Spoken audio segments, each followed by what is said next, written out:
Bhagavad Gita, chapter 2, shloka number 2. This is the first shloka that is being spoken by Krishna. Sri Bhagavan Uvacha Kutastva Kasmalam Idam Visame Samupasthitam Anarya Justam Asvargyam Ki Akirti Karam Arjuna.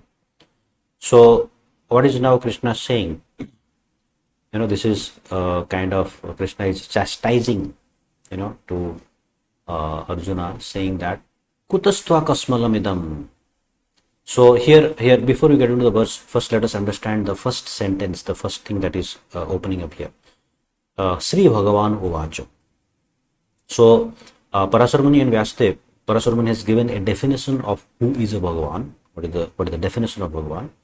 And Vyasadeva, instead of writing Sri Krishna Uvacha, he is writing Sri Bhagavan Uvacha. So this is a deliberate, choosing of the right kind of words to be put the things in the right perspective. So many people think that Krishna is a mythological personality. Many people consider kind of Krishna to be a not a historical personality, or somebody who may consider Krishna to be a historical personality. They bring down Krishna's position to a human form. I mean, Krishna was behaving like a human, like you and me, but Krishna was a superhuman. I mean, some people also call Krishna to be a superhuman being, but he was neither a human being, he was not a superhuman being. He was actually he is the supreme personality of Godhead. So, if we understand this particular sentence, Sri Bhagavan Uvacha, rest of the Gita is going to be very, very clear and very, very simple and easy to understand. Because if we do not understand from the perspective of the author, you can never get an entrance to the writings that the author is making, right? So if we do not understand the mood of the author, so Krishna is speaking the Bhagavad Gita, so this is in the form of a conversation. So the conversation is heard by even Sanjay, and then Sanjay is also speaking that. But in essence, it's a conversation between Krishna and Arjuna. So both of them are doing a conversation, and Arjuna is very well aware of the position of Krishna. Krishna being the supreme personality of Godhead. Arjuna is very well aware of that fact. And Krishna, when he is speaking the Bhagavad Gita, and which is actually recorded by Vyasadeva, and when Vyasadeva is writing Sri Bhagavan Uvacha, so the point needs to be very, very strongly understood that the purpose of writing this Sri Bhagavan Uvacha is twofold. One is that he is explaining that Krishna is the supreme personality of Godhead, who is Bhagavan himself, and whatever Krishna is going to speak from here onwards, it is the word of God. It is the word of the supreme personality of Godhead, and this is the law book that's being presented to Arjuna now. So Krishna and the supreme personality of Godhead, or Bhagavan, they are all identical. They are not three different personalities, or they're not like Krishna and then you can separate the godhood from Krishna. That's not possible. So here Krishna is referred to as Bhagavan. So Bhaga is the meaning of the word Bhaga.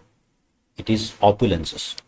So the one who is possessing the opulences, he is called Bhagavan. So Van means, it's like when you say Balavan. So then the person who is possessing a lot of Bala, the strength, that's called Balavan. Shaktiman, so it's called Shaktivan or Shaktiman. So we can understand that when a person is having or possessing those things, that person is called, so it's like Saundaryavan. So that means he is very, very beautiful. So Balavan, so it's having a lot of strength. So Krishna, so why he is called Bhagavan? So as per the definition of Parasarmuni, so he has got all the six opulences in completeness, in full. So what are the six opulences? So Aishwarya, so he is full of so this Bhaga is also referred to as Aishwarya. It's called the opulences. So opulences, Aishwarya, Bhaga, synonymous. So he is all beautiful. First opulence. He is all strong. That means he is full of all strength. He is full of all knowledge. He is completely knowledgeable. There is nothing that he is not aware. He is having complete fame, and he is having complete renunciation. He's full of, that means he is creating a lot of things, but he is renounced from all of that also, and he is at the same time very, very famous. So they are the 6 opulences. So these 6 opulences can be found in a very minute form in many living entities, right? So there can be a Miss World who can be considered as a very, very beautiful personality. There can be a there is something called as a Tyrannus Tau. There is a whose IQ levels is like beyond 120. So very, very intelligent personality. But one cannot say that I am the most intelligent. One can say I am very intelligent, or one can be on the first rank of the intelligence levels, but then one cannot say that I possess all the intelligence that exists. One cannot say that. One can be very, very beautiful, but one cannot be called as the most beautiful. One can be called as very, very knowledgeable, but one cannot call himself as the source of all knowledge. So Bhagavan is the source of all knowledge, and this is an example. So this Bhagavad Gita is an example of his knowledge, of the amount of knowledge that Bhagavan possesses. So then you have what he's having all strength. So he is having all the strength. So that means whatever strength everyone else has is also coming from him, or whatever strength that everyone else has, he is having the complete strength. He is a superlative degree. So there is nothing that can be possible beyond that. And at the same time, he is also completely renounced. So when a person is very, very rich, very, very wealthy, he is also called as that is also another opulence that is called. So wealth is also another opulence that is considered. So all these 6 opulences: wealth, fame, beauty, strength, renunciation, and fame. So these 6 opulences are there within Krishna in full, in completeness. So whenever we consider that some personality is having all the 6 opulences, or at least one opulence, maybe somebody is very, very wealthy, it gets to his head, he becomes puffed up. There is a possibility. One is very, very beautiful, they become puffed up. One is very, very strong, they become puffed up. One is very, very intelligent or very, very knowledgeable, they also become puffed up.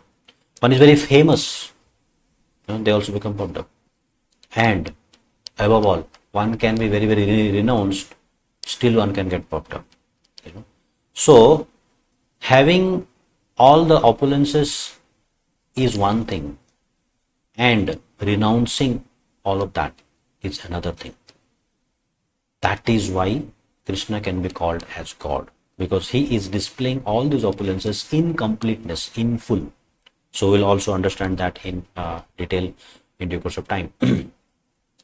So in principle, we should understand that there are 3 levels of understanding of Bhagavan. Padanti tat tattvavidas tattvam yad jnanam advayam brahmeti paramatmeti Bhagavan iti sabdyate. So there are 3 aspects of Godhood. So one is called Brahman, another is called Paramatma, another is called Bhagavan.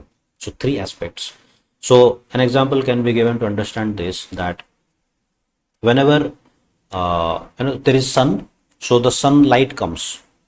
So when the sunlight is coming, the sunlight is all pervasive.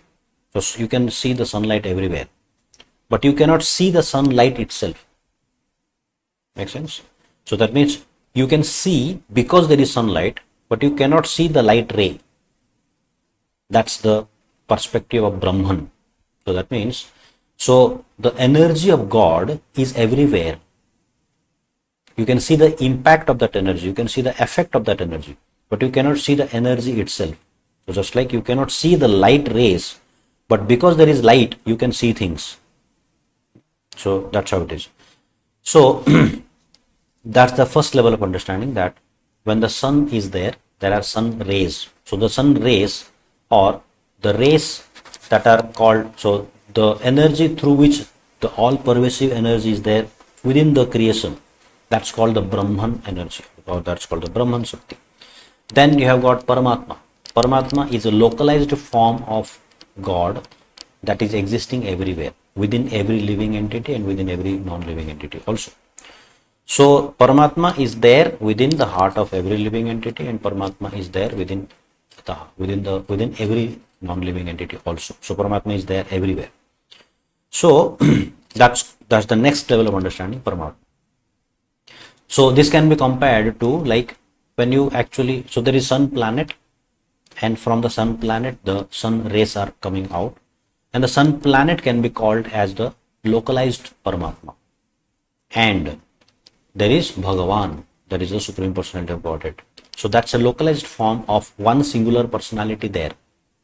So when the person is there, the person has a space that he is occupying, and the person has some energy that he is releasing. So if you compare that with the sun, so the sun, there is a sun planet, and from the sun planet all the sun rays are coming out. So sun rays are compared to the Brahman. The sun planet is compared to the Paramatma, localized feature of the God. And there is a sun god that is residing within the sun planet. That is the personality of Godhead, or that is compared to the Godhead or Bhagavan himself. So he is the localized aspect of that entire existence. So when you compare with the sun, so there is a sun planet, there is sun rays, and there is a sun god, right? So that's where we should understand that when so there are three different levels of understanding I mentioned: Brahman, Paramatma, and Bhagavan. So a person who is having only the understanding of Brahman, so he can say that I have understood Bhagavan, but that's not the fact. So there is a level of understanding that goes beyond that. And when somebody says that I have understood Paramatma, or I have got to know the Paramatma, so that is the next level of understanding. At the same time, when somebody is able to grow to the understanding of Bhagavan, that is called the complete understanding. So when somebody reaches the stage of understanding Bhagavan, then only one can actually understand the complete picture, then only one can understand that, okay, Bhagavan is there, that there is Paramatma is there, and then there is all pervading Brahman is also there. So there are three stages of understanding of Bhagavan, of which Bhagavan is the superior, Paramatma is the next level, and Brahman is the next level. So this is the three aspects that one needs to understand. So let us go to the next verse. We'll see through that. So okay, before going to the next verse, so let us understand what this verse is actually speaking. That what Krishna is trying to tell is that you are trying to say that I don't want to fight. So where did these impurities come upon you? So putastva kasmalam idam. Kasmalam is referred to the impurities. Where did these impurities come upon you? Visame samupasthitam. At the time of the need of this hour, and these impurities are coming in front of you.